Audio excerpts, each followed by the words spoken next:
18, Commission Regulation 11-12, Amendment Number 1, Wildhorse Reservoir. Sjoberg.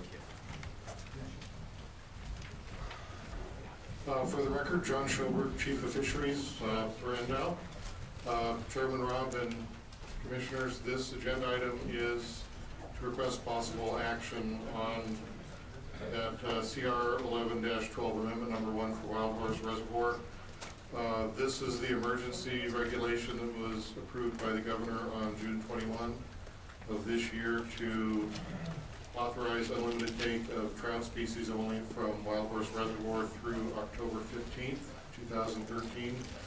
That situation developed, unfortunately, on a timeline that did not allow it to be placed on the agenda for the last commission meeting, which was why we took the route of going to the emergency regulation because of concerns about water conditions in Wildhorse Reservoir and the potential loss of that trout fishery through a die-off sometime later this summer.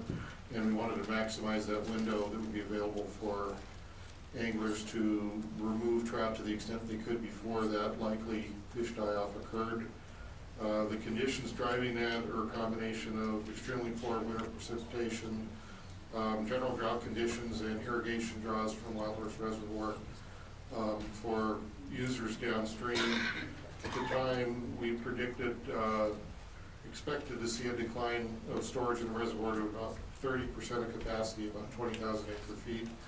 We've been monitoring that situation. It's actually likely turning out a little worse than we expected. As of a week or so ago, the Duck Valley tribe has begun taking irrigation water again, at least for a few weeks. They're drawing about 80 CFS. We expect storage to drop to probably at least 27%, or maybe a little bit lower, and around 500 acre-feet less than what we originally predicted. There has not been a fish kill yet that has been observed, but we've been monitoring water quality conditions, and at this point, the trout species in the reservoir being squeezed between a low oxygen level that's getting increasingly close to the surface and those warm summer temperatures, warm surface temperatures. So we expect there's still a very strong possibility of a fish die-off for trout sometime within the next month or so. Any commission questions on this? The only question I have, the agenda item says Wildhorse, but we have Onion, Knot Creek, Bright Patch, Lahontan, we're drought statewide, and we're only talking about one reservoir here. This was the reservoir where we felt there was the most significant potential for a large die-off. Lahontan, I know that we've had assurances that that's supposed to stay relatively stable, that they had indicated they weren't going to continue to draw down.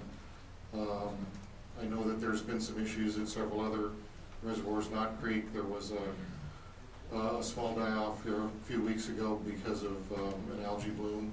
That seems to have stabilized. At the time, with the information that we had, this was the most significant potential issue where there was either both a strong possibility of a fish die-off and the absence of ability for us to do anything else like a potential salvage or some other sort of action. Okay, thank you. Any other commission comments or questions? All right, I'll take it out to public comment. Any public comment on this? Come on up.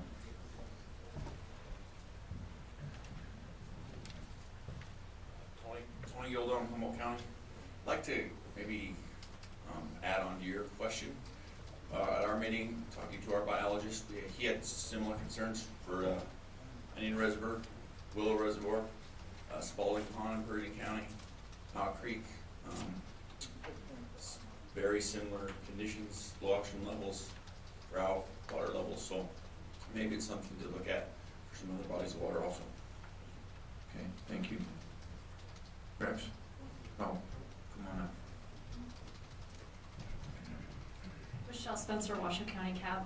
We wanted to know why our recommendation to you was actually why not have all the fish, not just trout? Wouldn't there be the potential that all the fish at Wildhorse would die off? So it wouldn't be just exclusive to trout. Okay, John? Yeah, again, for the record, John Sjoberg, Chief of Fisheries, Chairman Rob. We believe that while the conditions are such that there is a strong possibility of losing a large number of trout, that looking at temperatures and likely oxygen profiles, that we wouldn't see the same effect on warm water species on whitewood and perch. Okay, thank you. Chad?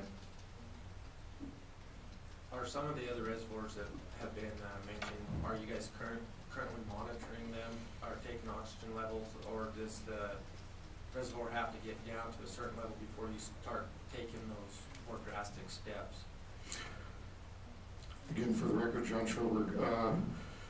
In some cases, we're doing that. We're monitoring more closely this year on a number of those waters. I can't say that everywhere we're doing the same level that we are at Wildhorse in terms of taking temperature and oxygen profiles, but in general, we're keeping a much closer eye on things as best we can this year, because we do have those concerns on a number of waters. Thank you. Any other public comment? Any other commission questions, comments, concerns? This is an action item. Commissioner Wallace?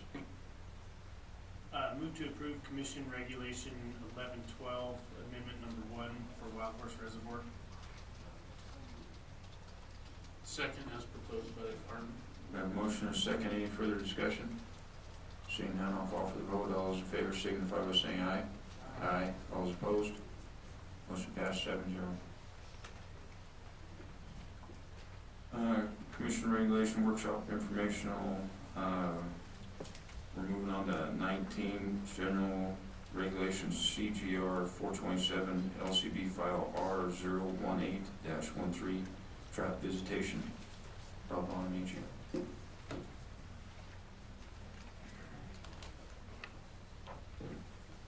Good morning. For the record, Rob Bonamici, Chief Game Warden. CGR 427, LCB file number R018-13, addresses visitation of traps.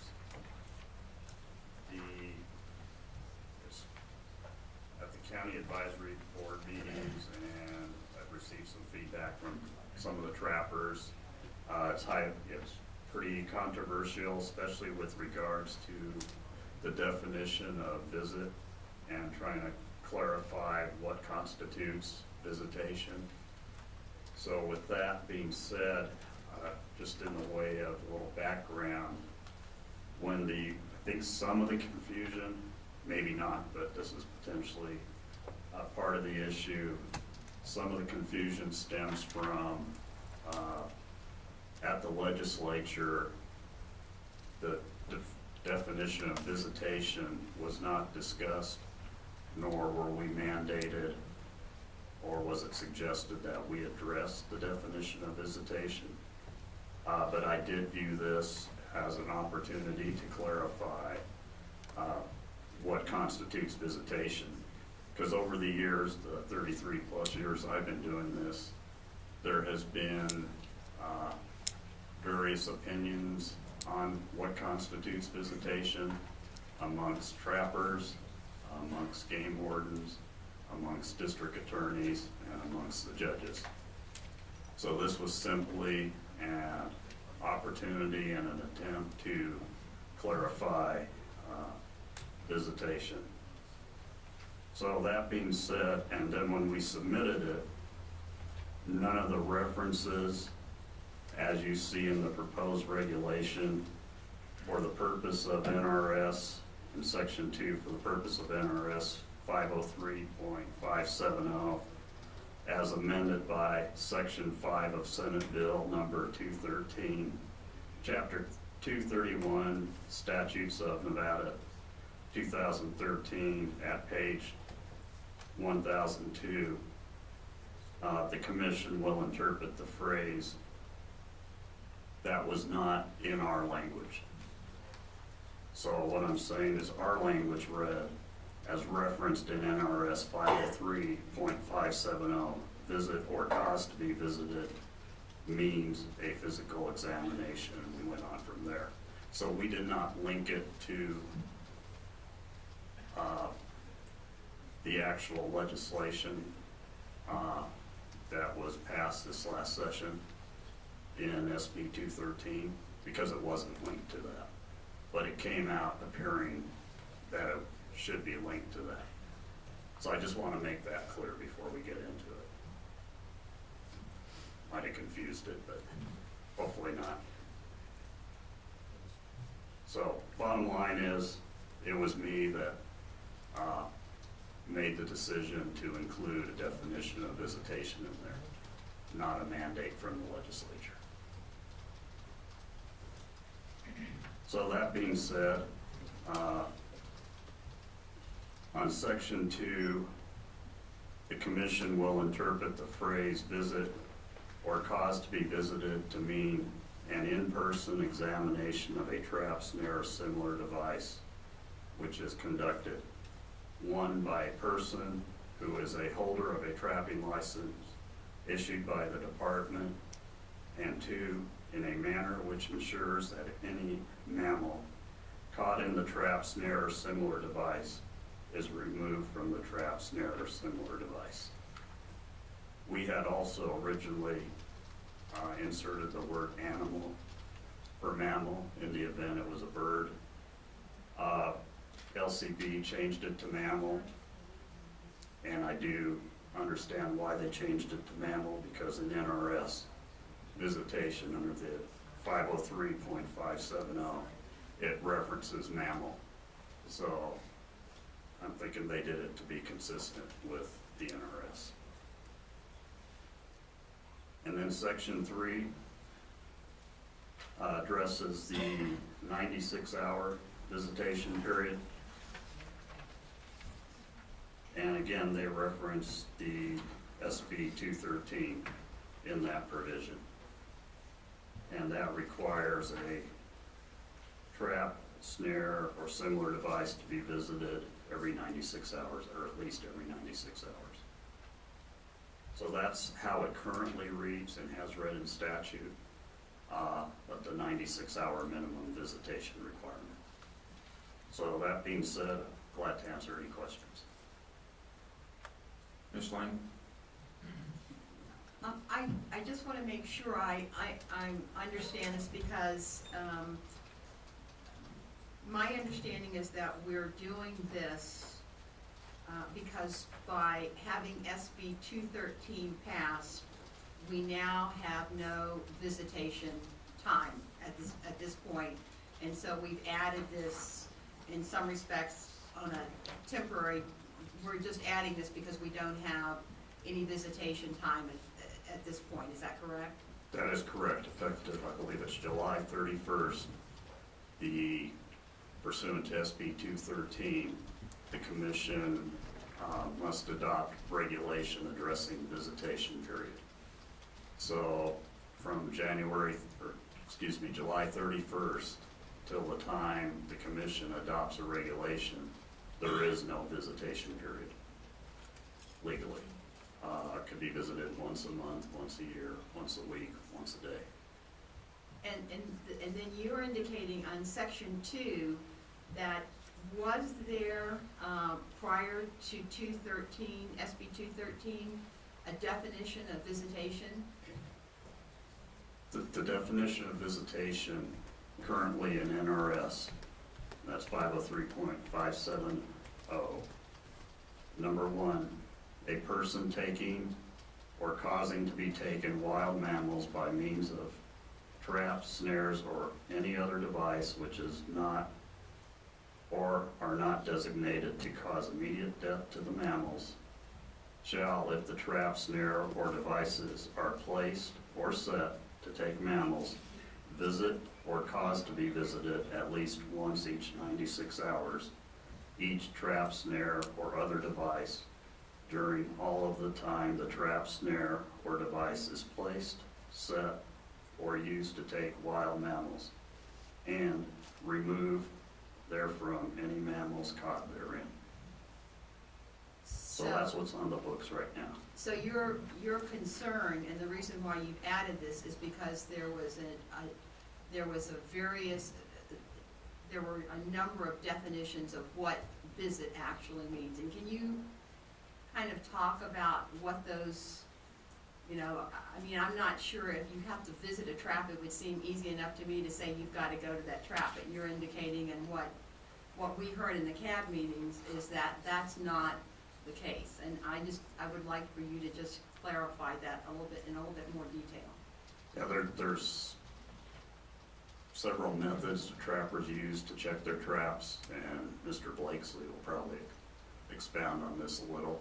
But some of them will walk up to the trap, physically look at it, and reset it, walk away from it, remove any animal, what have you. Others will use a flagging, what they call flagging. They'll put a stick up with the flag, or there's various ways of doing it, where if the animal trips the trap, then the flag comes down and the trapper knows that they've caught something. Or they will look at it from afar with binoculars, spotting scope, what have you, and check the trap that way.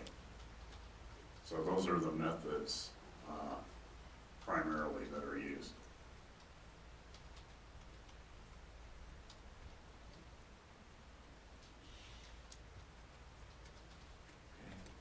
Any other commission questions? Commissioner Drew? Rob, one of the things that I'm a little bit confused by in section 2 is in terms of the in-person examination, what's our definition of in-person, and does that prevent flagging or the spotting scope thing from happening the way this is written? It doesn't seem to me that this clarifies a whole lot in my mind. Yeah, the intent here was that the trapper personally walk up to the trap and check it. I understand that's the intent, but the way it's written, do you think it meets that intent? It could probably be, I mean, I'm reluctant to go, the trapper must walk within, 8 feet of the trap to check it. That becomes problematic from time to time. And so that was the best. I'm open to ideas on other language, better language. But Commissioner Drew, you do bring up a valid point that now that is going to be subject to interpretation.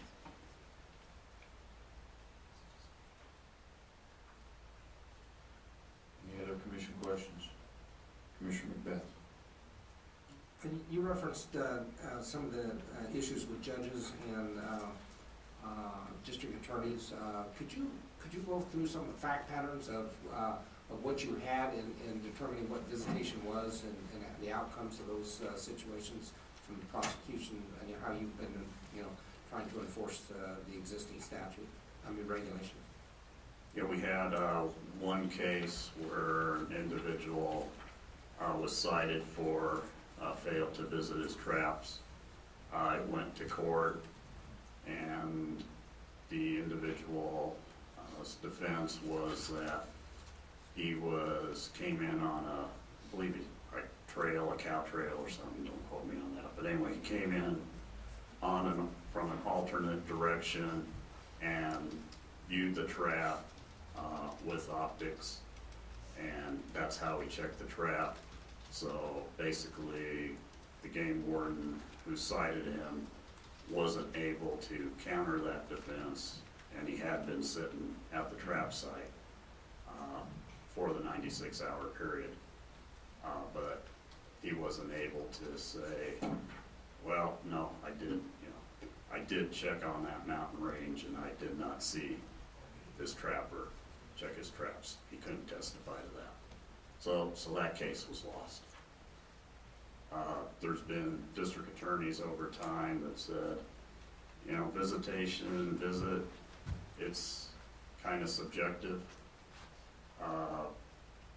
We've kind of used the, kind of as a, kind of a crown rule, just a common sense type approach.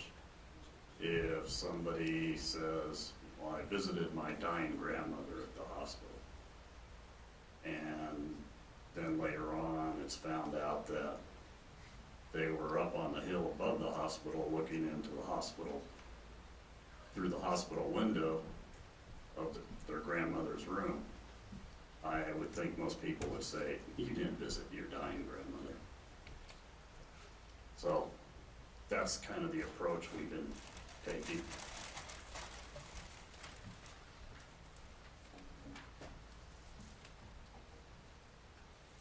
Any other questions? Seeing none, let's go to public comment, and we'll bring it back to the commission for further discussion.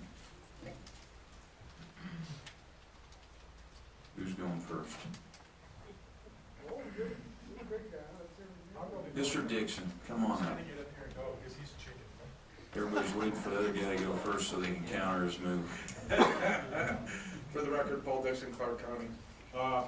We had a fairly lively discussion around this visitation issue.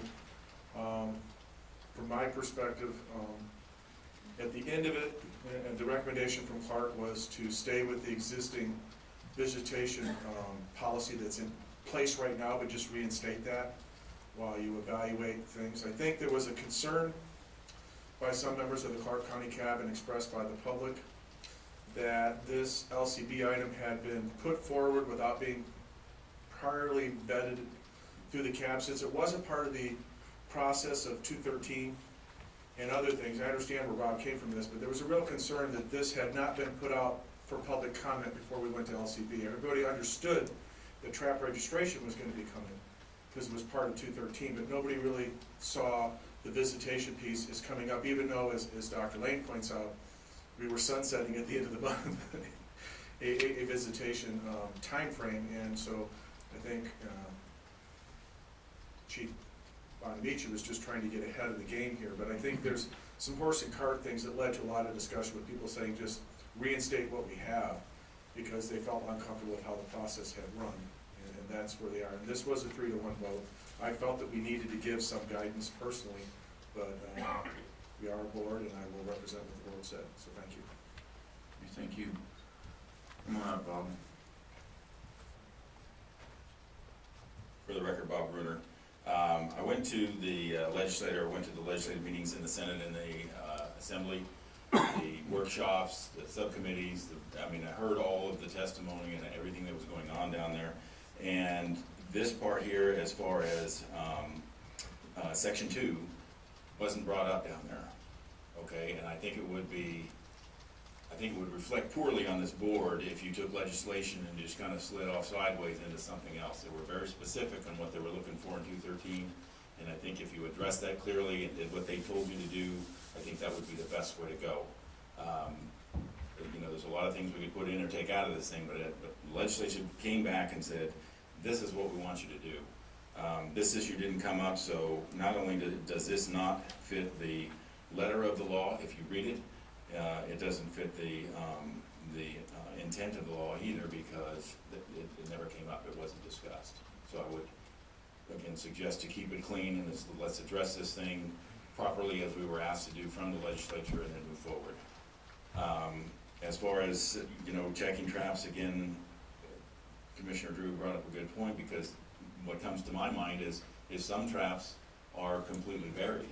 So if you're going to inspect a trap, or if you're going to write down you have to inspect a trap, does that mean you have to dig it up? So again, when you start getting weird and sideways on this language, then it just gets weirder. Okay, did they take the animal out of there as they were supposed to do? Covers everything, and that's what's in law right now. So I would suggest that you adopt this, removing Section 2, and then you're doing everything that the legislature's asked you to do. Come on up, Joe. For the record, Joe Blakesley, Nevada Trappers Association. I really appreciate Rob making it clear that the definition of visitation wasn't discussed as a part of SB 213. So we would like to ask you to delete section 2 in language from LCB. This has been discussed before by previous commissions, and they've chosen to stay with the language exactly the way it is, and that's what I would ask you to do again. That law is perfect. It addresses what we're trying to do perfectly. The in-person examination, the manner, you know, I mean, that's vague. The law that's in place right now says you have to check your trap and you have to take the animals out. You know, if you take the animals out, if you don't take an animal out, you know, you violated the law as far as visitation goes. It's very clear. It has an extremely clear time frame. There's a 96-hour time frame. If you want to muddy the waters up by saying 8 feet, 20 feet, 100 feet, you're going to end up with a law that's way more vague and like Bob says, weird. We've got something that's perfect right now. If we use a system where we pull down a stick or a flag or something and use it with binoculars, if it doesn't work, you violate the law. It's that simple. Write me a ticket. I have never had that fail in my entire life, and I use that quite a bit. You can look at my knees. I can see the end of this coming for me. And I use that in a certain percent of my trap sets. If you're going to take optics away from us, then there are other user groups that we probably ought to consider doing that too as well. This is very much like a fishing bobber. Maybe we ought to, you know, start talking about not letting fishermen do that. What we've got right now isn't broke. I'd say let's deal with what the legislature told us to deal with and call it good. Time is short, and I just ask you to respect what other commissions have done, and let's just put this behind us. Thank you. Jesse? And Dr. Moldy. Thank you, Jesse Latin, Churchill County Cab. This pretty much encompassed our meeting and the ducks, which thank you for the ducks. That was perfect as we needed it to. Basically, you know, it's my job to bring my citizens' opinions to you, and they gave me this, which is basically striking section 2, as Mr. Dixon brought forth, and Joel explained to you. So I'm just standing up here telling you that 100% of the people that spoke on this at my meeting were in favor of what has already been spoken in the last few minutes. So we didn't have any differences of opinion. It was pretty much 100% there. So anyway, that's all. Thank you very much. Thank you. Mr. Moldy?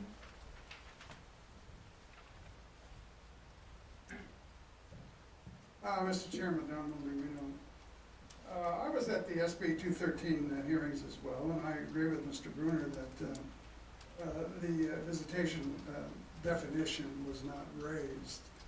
However, it's my understanding that the department can at any time it chooses create regulations to make its job easier and to fix problems that exist. And it seems to me Mr. Bonamici has described a problem, which is that visitation is not well understood despite the traverse contentions that it's perfect.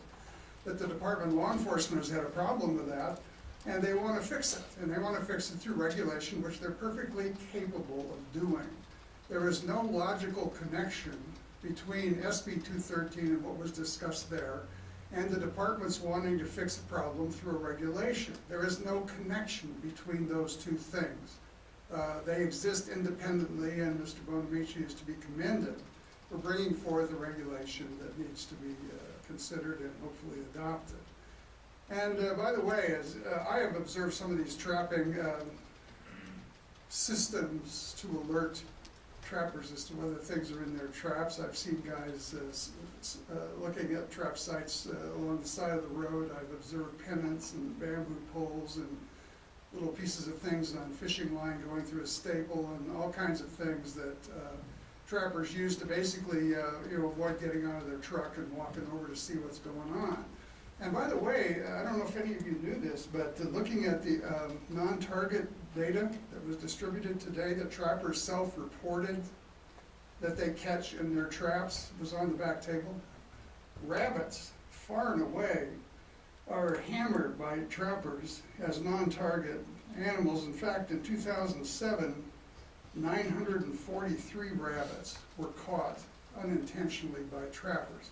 And I suspect that those rabbits probably don't always dislodge a bamboo pole with a pennant or run a piece of fishing line up to a staple. And I don't know why a rabbit doesn't deserve to get out of a trap if it can, as well as any other critter. So I guess what I'm getting to is that the smell of hypocrisy is beginning to creep in here again, and I refer specifically to the conversations you had yesterday about trail cams. And Commissioner Young's eloquent condemnation of a trail cam as a lazy man's way to do business out in the wild, and that the best way is to, maybe I'm mischaracterizing what he said, but basically the gist of it was the trail cams probably aren't the same as the tradition that everybody likes to talk about when you go out and put your boots on the ground and blah, blah, blah. It seems to me that you had that discussion yesterday about something that's far less invasive than a trap, catching unintended critters as well as those which are intended. And you sounded, all right, so you were just favorable to that, and you want to give trappers a break on remote trap observation. I think that's not correct. Okay, thank you. Come on up, Trish. Hello, everyone. This is Trish Swain from Trail Safe Nevada. 3 short points. First of all, I really sincerely thank and commend and congratulate Mr. Bonamici, Chief Warden Bonamici, on the job that he has done.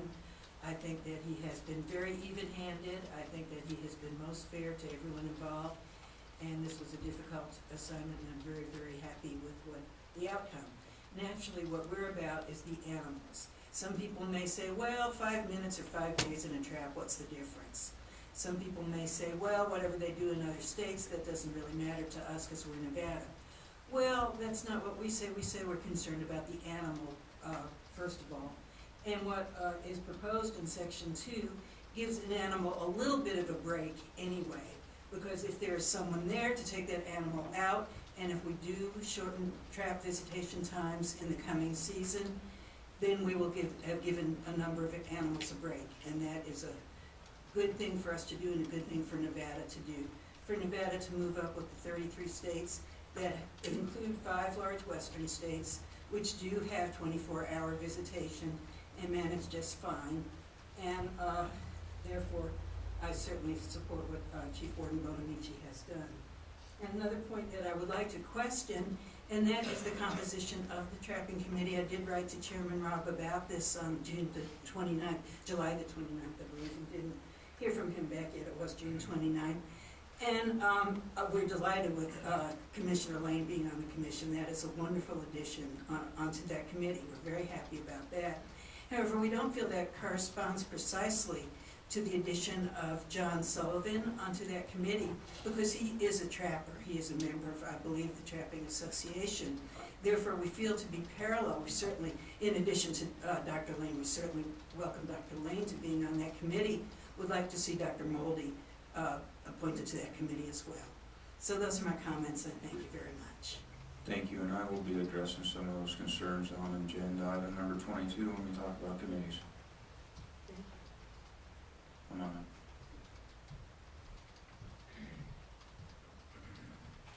Tony Gildon from Bulk Cab. I'd like to speak just for myself real quickly if I could.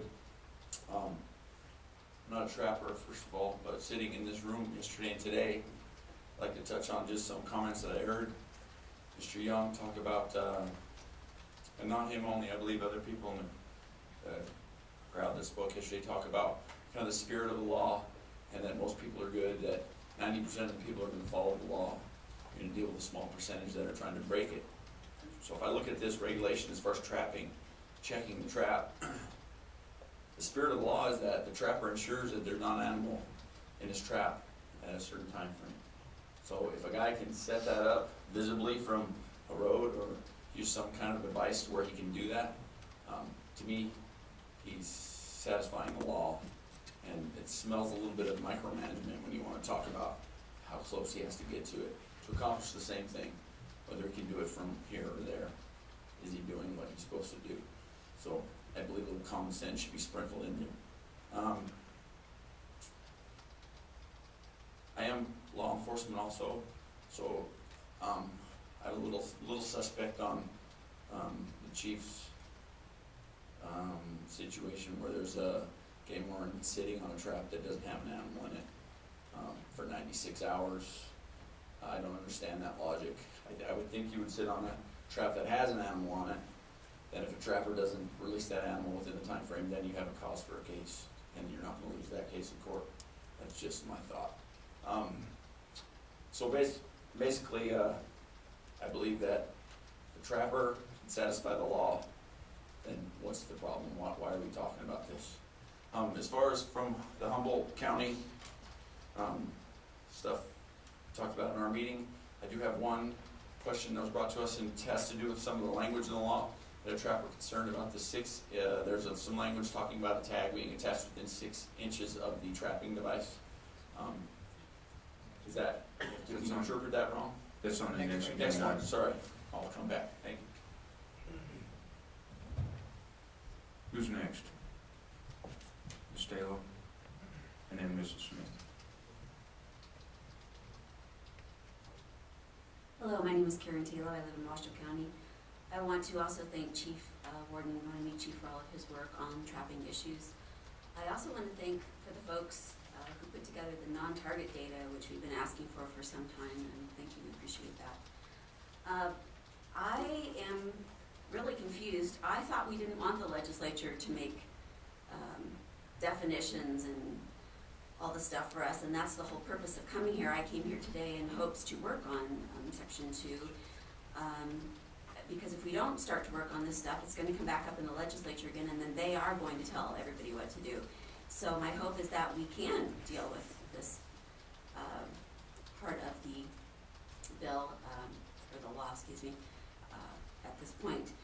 I also want to point out that I have no science to prove this, but it would be an interesting study, I think, to find out that if non-target animals, there's a ton of non-target animals here, and could these numbers be reduced if visitation hours were reduced? So my thing is let's reduce pain and suffering, let's do what's right for wildlife, not what's right for the trappers. And I'd like to see 24-hour visitation in person in all areas of Nevada for all animals. But obviously there has to be some compromise, but that's certainly my bias. I would like to think that trappers are not people that sit at home and play video games and that kind of stuff and watch their animals from afar, and that perhaps that they would actually get out there and be the true sportsmen that they say that they are, and go in there and get their wildlife. Thank you. Thank you. Mrs. Smith.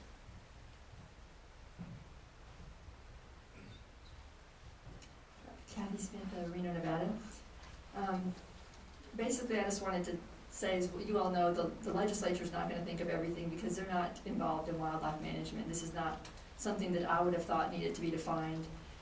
The legislature basically wants us to go away, probably, and they want us to solve the problem so they don't have to hear about it anymore. I think that's their main purpose. The law is far from perfect if law enforcement has to wait 96 hours and still can't win the case. We all know that the trapper was probably a repeat offender, but well known to do this type of thing, to get a warden to dedicate this amount of time. So this guy probably had been doing this for quite some time. So there is a problem with that, and there unfortunately needs to be some way that a warden can watch and make sure that someone's checking their traps, because or else we might as well not even have a visitation. I mean, if you can do it from a spotting scope, 1,000 yards, 100 yards away or whatever, there's no point in even having a visitation, because everybody will say they do that. So let's just do what the law enforcement recommends, like Commissioner Young said. It would help them, so we should do it. Thank you. Thank you. Who's next? Mr. Rolls.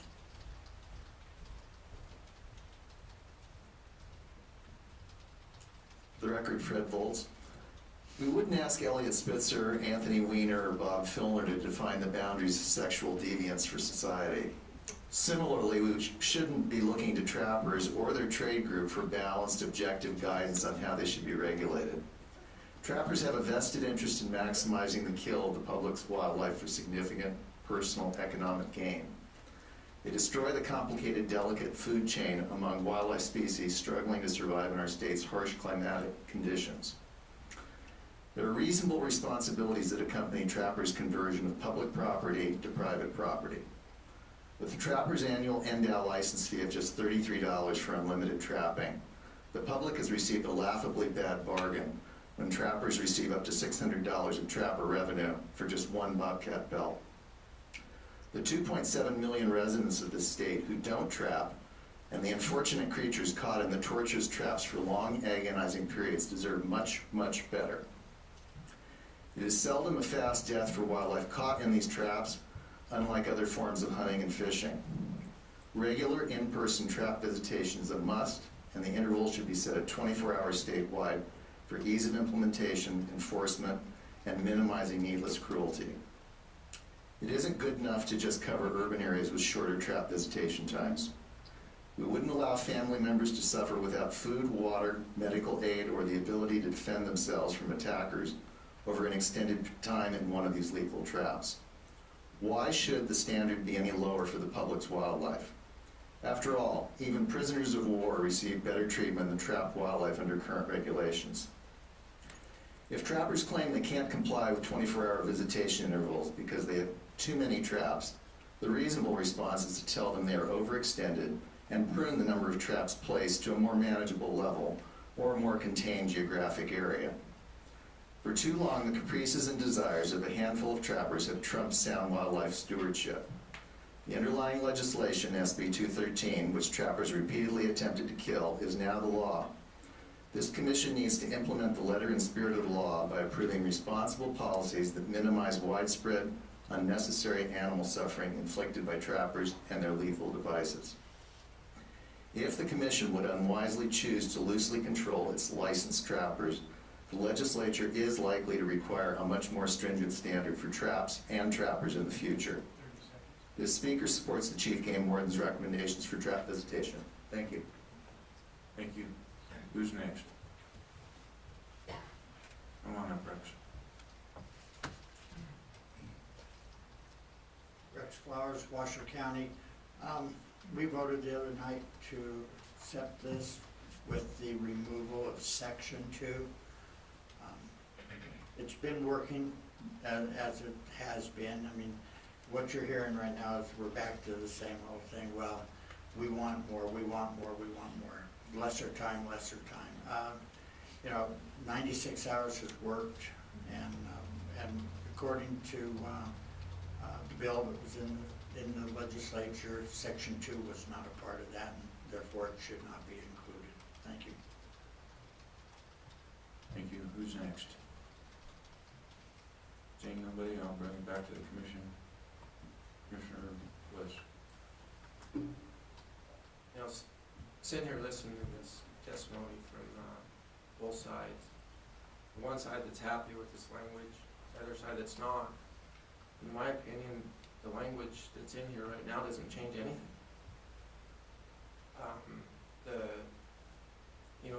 An in-person visit, I understand what Mr. Rob was trying to get at, but I think that's actually fairly vague and in my opinion. Commissioner Beth. And I would agree, and for that reason, I have some proposed language that I'd like to get out to the commission, so maybe we can deal with that part of the issue. I believe that if we modify the language to state as follows, that a visit or cause to be visited to mean an in-person, and then insert the word physical, and then it would continue to read examination of, and then you would add the location in which a trap has, and then so you're inserting the location in which and you continue a trap, and then add to that, has been set. So that way we have an in-person physical examination of the location and where the trap is, because understand, like, the trap could be underground. But by cleaning up this language, I think we can get to where we need to be as far as having an examination of where the trap is. So I think that's, this language is vague, I would agree, but we can clean it up, and I think we can still consider it. Okay. Any other comments? Commissioner Lane?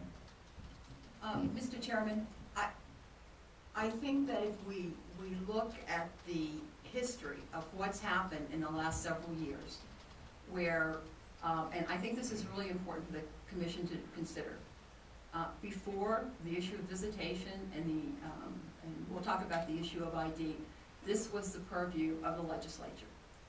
And this legislative session, because of SB 213 and the issues that were brought up at that time, the legislature decided that it would become the purview of this commission. And I think that's extremely important for us, because we can look at those changes and try to deal with those issues, and in some respects, in a much more a situation, because we have meetings throughout the state, we can get more people involved in this discussion.